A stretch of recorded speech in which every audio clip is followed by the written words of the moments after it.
Well, ladies and gentlemen, boys and girls, welcome to a super fun edition of Rimshots with Sean, brought to you by Barstools and Bandtalk. And this is another one for Caribbean Goes 80s, which is a fantastic event that's going to take place in April. I have these two gentlemen here who are going to be down there. I'm going to be down there with Michelle Ryder and Side Hustle. Look forward to meeting these gentlemen. Gentlemen, introduce yourselves if you would, please. Biftek, drummer for Spandixx, the greatest band that never was. There you go. Terry Lee Roth, lead vocalist and master of mayhem for the Spandixx team. Love it. So just before we started the talk, you guys are, I guess, reformed. It's the tour that kind of never was that you want to get back into the saddle here. So tell us a little bit about that, because it's gonna be a great show there when you go down to Cuba. Yeah, indeed.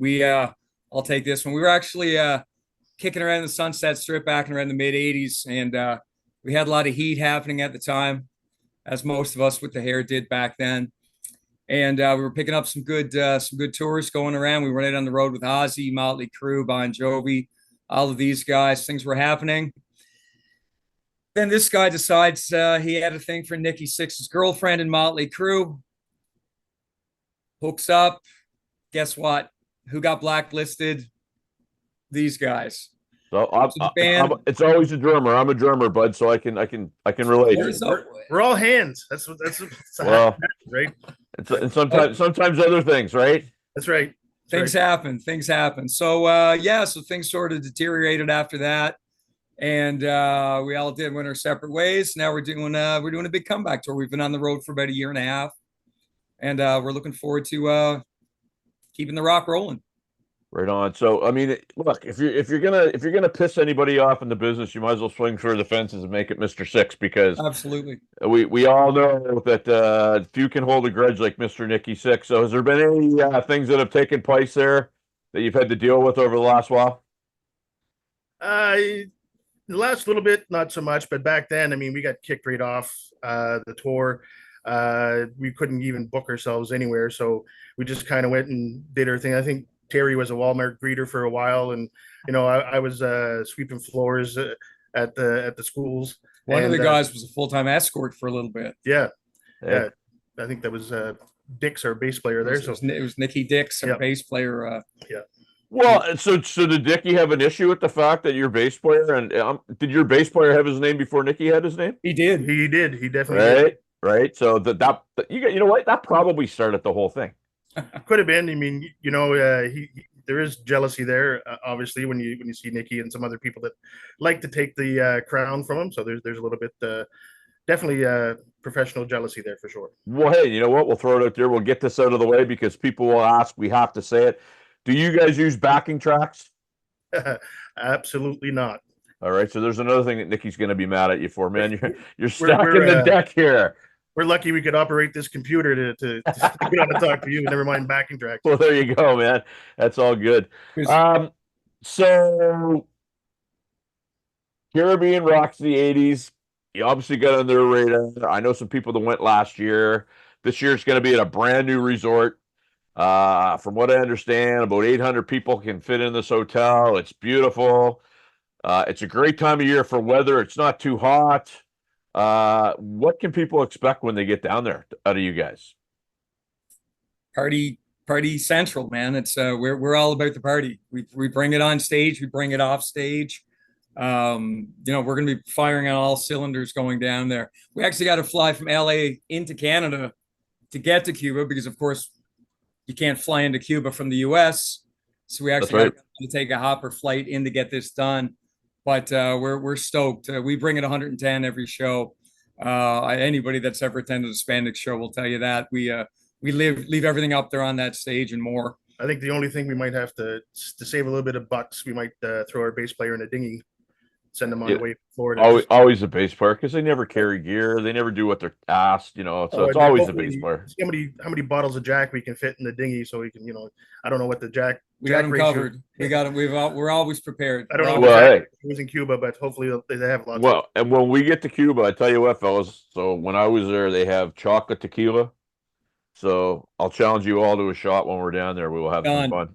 Done deal. Yeah, no problem at all.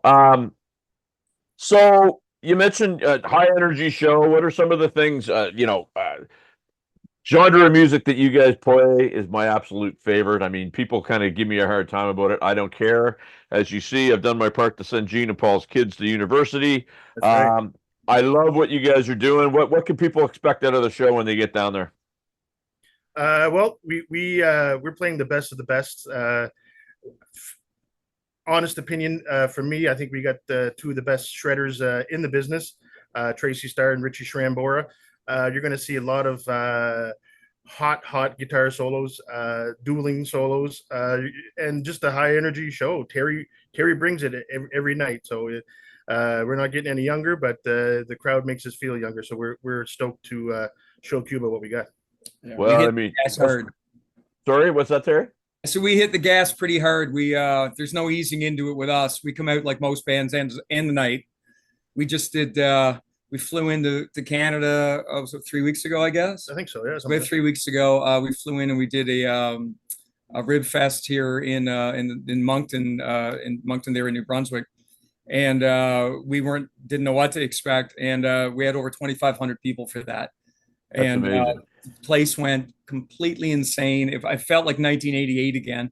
I think a lot of it is song choice too. We do the big hits by the big artists. There's to us, there's no point doing obscure songs in this case. I mean, we're doing, Bon Jovi, You Give Love a Bad Name, Rock You Like a Hurricane, Crazy Train, Round and round, Looks That Kill. Like we're doing Def Leppard. I mean, Def Leppard, Guns N' Roses. We got the harmonies there. It's just like you said, no backing tracks. It's all 100%. Dicks, I guess. Eh? Well, there you go. And nobody likes the deep cuts. Let's face it; they like the hits, especially when they're going to see this type of thing. You guys will know the worst words you can ever hear at a live show. You know that one? Nope. What was it? This one's off our next record. Oh yeah. I thought it was going to be "We're All Out of Jack." Yeah. No, that's always a bad. That's always yeah. You got to keep it stocked up. You guys need to get a sponsorship with that because, like I say, hair metal and Jack Daniels go hand in hand. I'll throw something funny at you here, boys. So I had the opportunity to about 3 months ago, I got to interview the one, the only, the beautiful Bobby Jean Brown, the Cherry Pie Girl. Nice. Right. You guys do any warrant? We do, yeah. Good. That's one of the song choices we're looking at, and we got some from their first album that we do. So we want to ask you to give up the trade secrets because oftentimes with what you guys do, people are kind of like, and then they see it, and then it's just like, wow, it's just like stepping into a time machine, right? Absolutely. Yeah. And so that's what I totally appreciate about it. I'm really looking forward to seeing you guys because, again, I get ripped quite a bit for loving this style of music. But the one thing that I will say, as a drummer, as somebody that's played it, it's not easy music to play, and people think it's just book bashing crap. But there was a lot of technique and a lot of musicianship in this style of music. 100%. Right. So what you need a decent drummer, kick-ass front man. You need guitarist that can shred and a bass player that can stay sober. So that's basically what you need for any 80s band. So we have all that minus the bass player staying sober. We try to keep them on. What can we do? We're on the same page because bass players and I we have a love-hate relationship. We sometimes it's usually it's a religious thing. They think they're God and I disagree, so we don't get along. But anyway, I played a couple good ones, so I'm fortunate. How long is your show going to be? I mean, the beautiful thing about this Caribbean Rocks the 80s is because it's so hot, but they bring a bunch of bands down there, so it's not like you have to play the traditional 3 sets a night for 7 nights like it used to be. You guys going to put a couple bangers together and put everything into them? Is that the sort of the plan?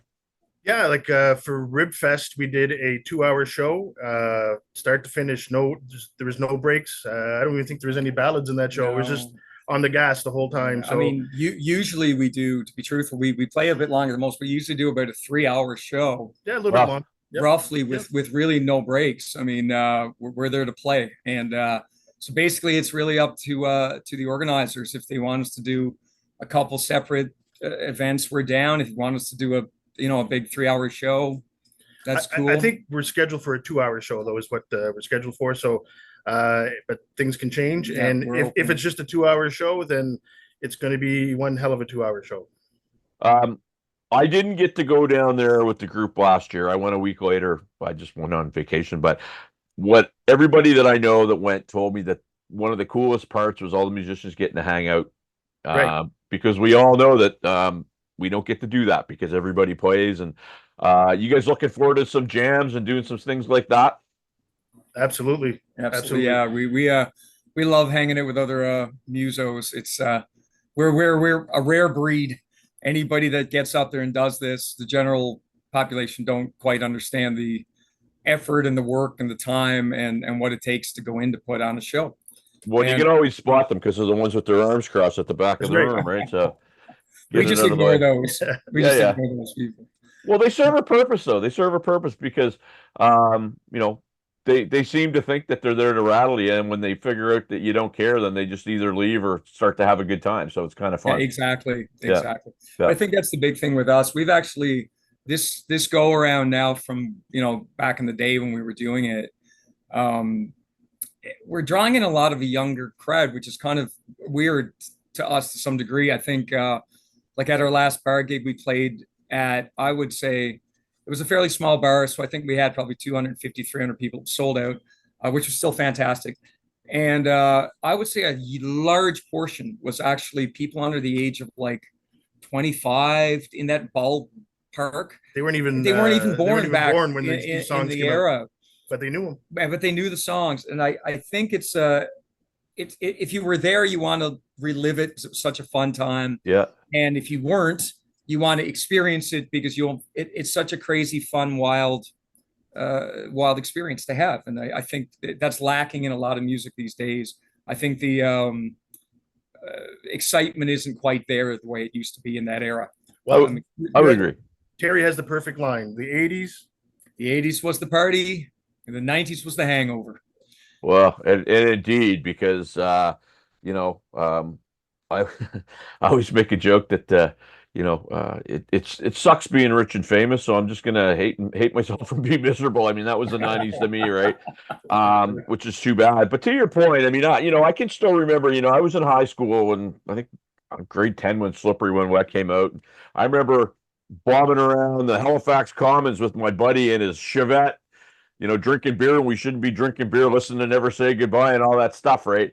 But you mentioned having young kids at the audience, and a guy that I've got to know very well, look him up because he'd love you guys. His name is Pete Evick. So Pete is the musical director for the Bret Michaels Band. Oh, yeah. Yep. Super nice guy. He's got a son, Gavin, who just released a video that I helped rep. And I asked Gavin, why does a kid your age appreciate this music? And what he said was, and I won't say what he said. What do you guys think that younger kids are like in this music? For me, it's upbeat and it's happy, right? It's not depressing, and right. That's my take on it. But what's the worst thing? Motley Crue song talking about crashing your motorcycle. I mean, it's not that bad, right? What Gavin said, and which I sort of believe, a lot of these kids grew up listening to the music because their parents listened to the music. Absolutely. And therefore it got ingrained in them, right? And I get you, because I played on Saturday night and we ended up with Living on a Prayer, and there was a ton of young people in the audience all singing along. And absolutely, it got a life of its own. I think it's a resurgence now. I think there was a period of time where it got passe, and I think people took it more light because it was such a fun period. Yeah. But like you alluded to earlier, it's not easy to play. It's not easy to perform live, and again, there's an energy level to the style of music it is that is not quite there in most other music. It's a high energy music, but it's such fun. You need to that's a part of the show, and I think people feed off that. There's a lot of momentum to it, and I think with us, I mean, we come out of the gate, like I said, full go, nonstop. We don't let off the gas until we walk off the stage, and then we hit it hard again on the tour bus, of course. Absolutely, got it right on. I'll be on that said tour bus too. You don't even worry Well, about you're that. absolutely indeed Yeah. going You to got be it. on that. So, I mean, if you were to see us in a bar environment, obviously we can't bring all of our tricks to Cuba, but I mean, we got indoor pyro, we got the huge drum kit with the big riser and the racks, and we got confetti machines, and we bring all that. We bring what was going on in the '80s back now, and people are like, wow, this is it's not just a gig, it's a show. It's a show. I love that you're saying that, and let me tell you why. And again, I'll take the shade off you guys if anybody wants to throw it, because they usually throw it at me. I'm a big believer that if somebody's plunking down their hard-earned bucks or they're taking their time to go see a band, it can't be cargo shorts and ball hats. You got to give them something. So the band that, I mean, to your point, we won't be able to do it, but the band that I'm with, Michelle Ryder, we have the fire, the pyro and we don't have the pyro, but fire and the big drum kit, and extra lights and fog and all that stuff.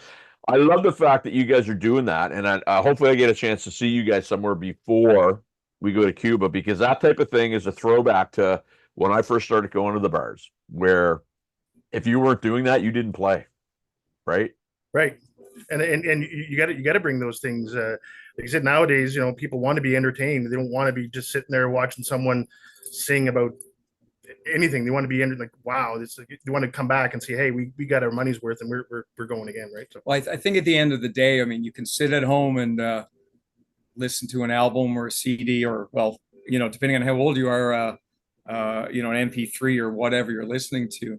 Yeah. So when you go to see a band, there should be some visual appeal. Absolutely. There needs to be something, and I think that's what's happened for us with this reunion tour. I think, like I said, I think a lot of the guys that are still out there, and there's not a lot of them left, that are still doing this music from back in the day. A lot of them, I mean, they're just not. They don't have the gas to bring it like they did back then. I don't know why we do, but we actually do. Some of them are dead too. So there's that. There's that. But again, I mean, that's not a knock on any of those bands or anything, but I think there's not a lot out there that can really deliver the show that Spandixx is actually delivering these days. I think it's not a lot of bands out there that are going to do what we do. Well, you're bang on. I mean, there's something to be said. I did a show on Saturday night with my old band from 30 years ago, and it was like, what was I thinking when I was 21 years old putting this stuff together, right? I mean, yeah, there's piss and vinegar, but there is like legitimately chops. There's talent. There's, none of those bands got to be signed just because they look cool, right? They had to have songs, they had to have ability.